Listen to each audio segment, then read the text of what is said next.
Good afternoon. As a leader, I am determined to leave a legacy that forges a path for others and models the way forward. As a young mom, I had the courage to move from a little town in New York called Riverhead, all the way down to Maryland with 2 little children. I loved growing up in a small town, but I wanted more. I was determined to expose my children to a new world of education and opportunity.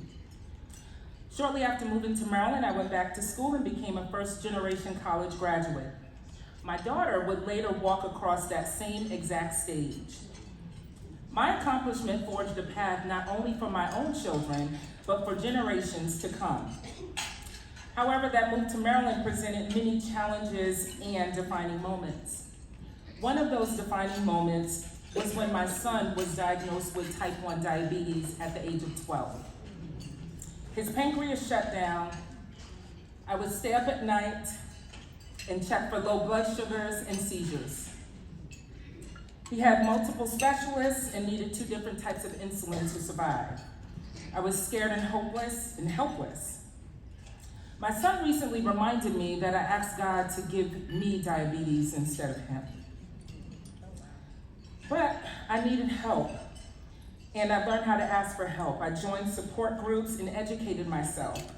I began to advocate and volunteer with the American Diabetes Association. I went to Congress and I fought for more funding and research to forge a path for parents and children living with diabetes.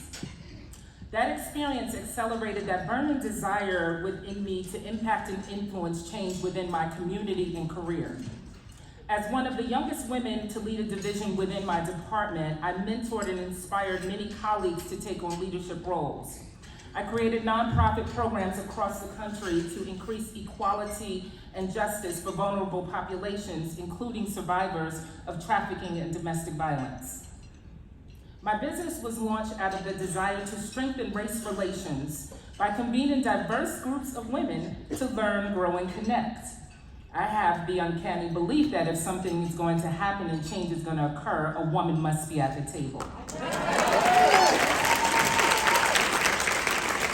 So I want my legacy as a leader to be a story of resilience and advocacy, that I was spiritually driven and never allowed myself to be limited by society's expectations. I added value to this world by loving beyond difference, and I modeled the way forward in every area of my life. Thank you.